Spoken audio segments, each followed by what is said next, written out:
Hello, welcome. My name is Cameron. I'm a brand ambassador at Porsche Conshohocken. Thank you for joining us today, and we're here to talk about the Porsche Taycan. We have behind us here a 2020 Taycan Turbo, which falls in the middle of the line of the Taycan options. You start with the 4S, go up to the Turbo and the Turbo S.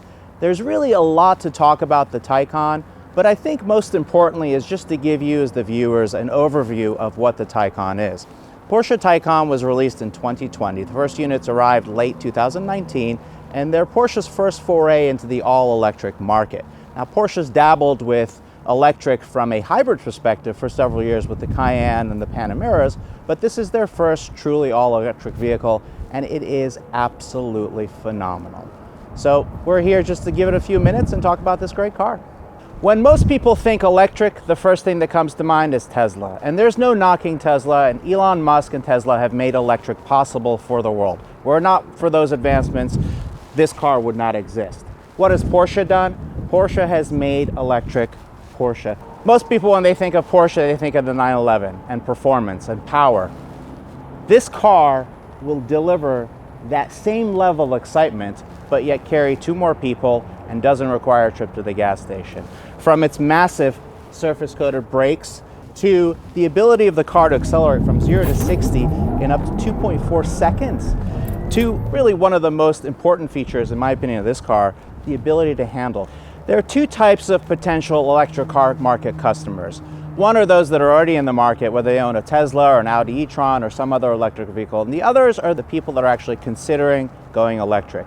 And on both of those subsets of groups of people, there's always the first main question of range and range anxiety.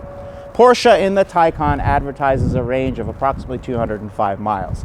That is the number that you are absolutely going to get under any condition.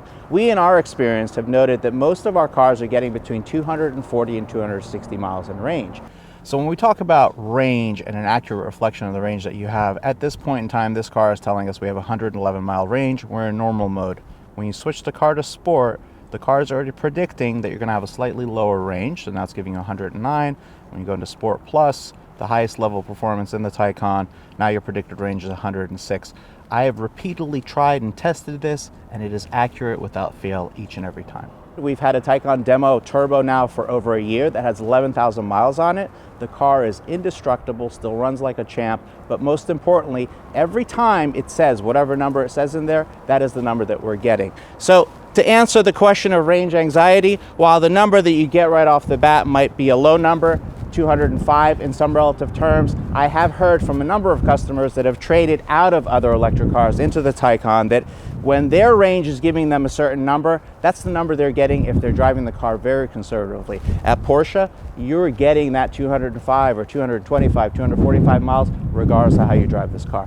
With Porsche, everything is customizable, from your exterior colors to your interior surfaces to additional options. You can have night vision assist, which will show up in the center panel. You can have the optional passenger display, which is only available in the Taycan, as you can see over here, which allows the passenger to be able to look at the map, to actually adjust the media, the radio settings. But one of the neatest features is to have a visual of the cockpit, just as I do. So where we're driving right now, the driver would see the speed, the mode that we're in, Sport Plus, Sport, Normal, and so it gives the passenger something to do other than enjoy and appreciate this great ride.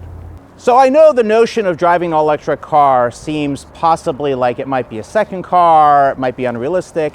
Out of all the customers I've sold Taycans to this year, they've all purchased this car as their regular daily car. We're in Philadelphia in the Northeast, we've got winters.